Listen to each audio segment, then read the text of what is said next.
So this talk is for our graduates and for the faculty, family, friends. It is an honor to address you on this occasion in which we celebrate the graduates' magnificent achievement in becoming doctors of philosophy. Graduates, you are going forth with your degrees today to help alleviate the terrible suffering that our world inflicts on so many of its people. Yet from another perspective, you will be doing something else in bringing your psychoanalytically based therapeutic skills to the world. You will be exploring a new way of being human, a new set of possibilities for what our strange and wondrous species might be.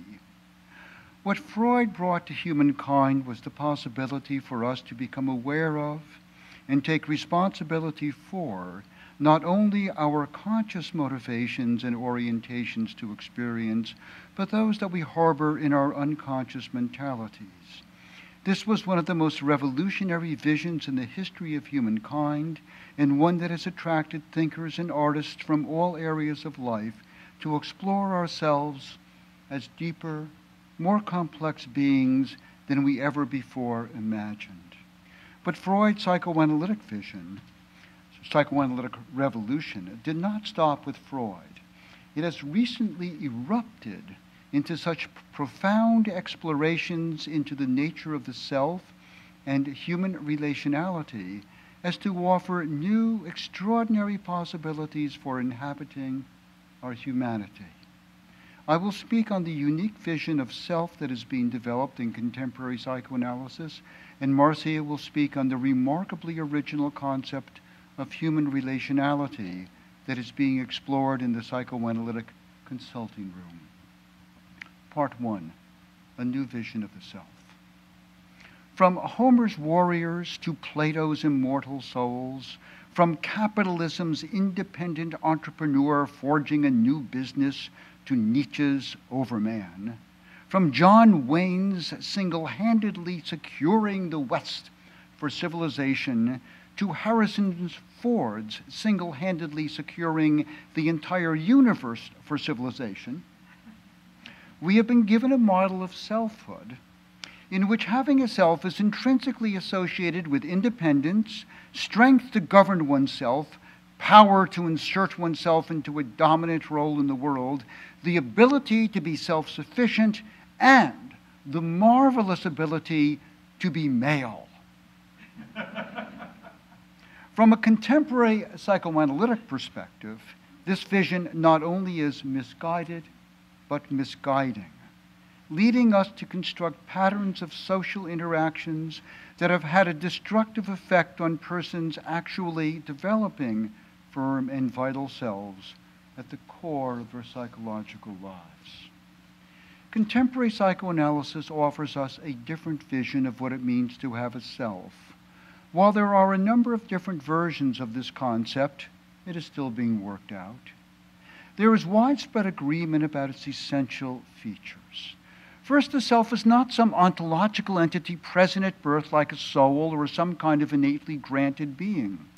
Rather, it is the precipitate of a complex, fragile developmental process, a process which depends largely on the empathic responsiveness of early caretakers.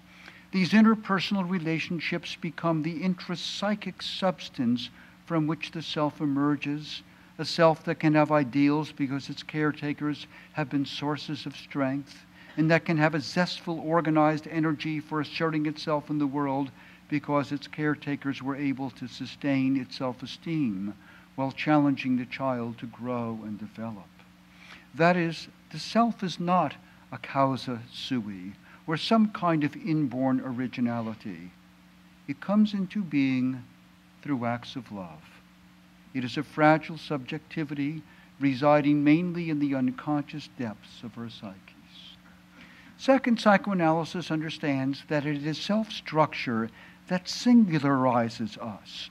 We share our biological drives with other members of the species, and most of our other desires, wants, needs, and goals have been benignly imposed on us by the social worlds we inhabit.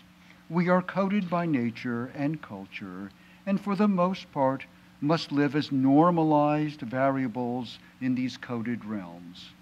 But there is another source of psychological motivation that grants us the possibility of being unique, singular, and absurdly passionate: the self. When we are realizing the nuclear values of the self, we feel most vitalized and most ourselves. When the other motivational centers are operative, we feel pressured. We live according to "I ought to," rather than "thus I will it." This unique singularity is often confused with the values of establishing independence and being different from others, the John Wayne model. It is neither.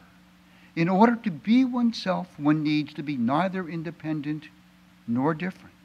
One needs only to shut out the noise from the other motivational systems and hearken to the silent voice of the largely unconscious self. Third, the self is the dynamic core of psychological life. The other motivational centers, the drives, the social values, and character, tend to remain stable or repetitive. Even our cognitive functions can go stale without damage to the psyche. Not so the self. It is the self with its ideals and ambitious energies which always wants to go beyond itself. The self's being is its becoming. For the self, there are only two possibilities: development or decay. When analysts encounter psychopathology, they understand it as developmental arrest. When the self is alive, we want to keep it venturing into the unexplored depths of our being, developing ever new possibilities and delighting in the expansiveness of ourselves. We act from surging erotic energy that wants to create and be whole. We are in love with ourselves without being narcissists. We are in love with the challenges of life without becoming hard-nosed competitors.